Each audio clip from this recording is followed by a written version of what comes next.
நல்ல காரசாரமான நாட்டுக்கோழி வறுவல் சின்ன வெங்காயம் தேங்காய் போட்டு எப்படி செய்யலாம்னு பார்க்கலாம் வாங்க. 1/2 கிலோ நாட்டுக்கோழி எடுத்துக்கிறோம். இது வறுவல் தான் நம்ம செய்ய போகிறோம். எப்படிங்கிறது பார்க்கலாம் வாங்க. குக்கரில் 1/2 கிலோ நாட்டுக்கோழி போட்டுக்கலாங்க. மஞ்சள்தூள், 1 ஸ்பூன் கறித்தூள். ராதஸோட கறித்தூள் ஃப்ரெஷ் பேட்ச் ரெடியாக இருக்குது. வேணுங்கிறது கீழே கொடுக்குற வாட்ஸ்அப் நம்பருக்கு மெசேஜ் பண்ணிக்கோங்க. 1/2 ஸ்பூன் வரமிளகாத்தூள், 1 ஸ்பூன் இஞ்சி பூண்டு பேஸ்ட், அளவான கல்லுப்பு, சிக்கன் நல்லா வதங்கிருச்சுங்க. 1 டம்ளர் தண்ணி ஊற்றி 5 விசில் குட்டு எடுத்துக்கலாங்க.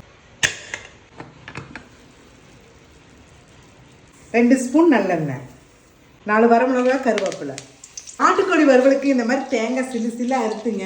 இந்த வரமிளகாயோட வறுத்து எடுத்துட்டு அதுக்கப்புறம் டேஸ்ட்டை பார்க்கலாங்க. தனியாக எடுத்துக்கலாங்க. 100 கிராம் சின்ன வெங்காயம், 1 ஸ்பூன் மிளகுத்தூள், 1 பிஞ்ச் உப்புங்க. வேக வச்ச நாட்டுக்கோழியை போட்டுக்கலாம். அப்படியே சின்ன வெங்காயத்தோடங்க இந்த நாட்டுக்கோழி அப்படியே பெரட்டுறப்போ மனம் வீசும் பாருங்க. அது மனம் டேஸ்டாக இருக்குங்க இந்த சாப்பிட்றப்போ.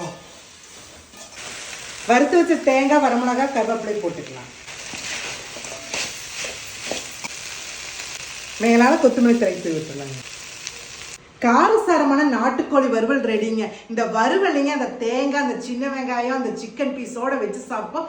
செம்ம டேஸ்ட்டாக இருக்குங்க. வேற லெவலாக இருக்கும். நீங்கள் ட்ரை பண்ணி பார்த்து எப்படி இருக்குன்னு கமெண்ட்ஸ் பண்ணுங்க.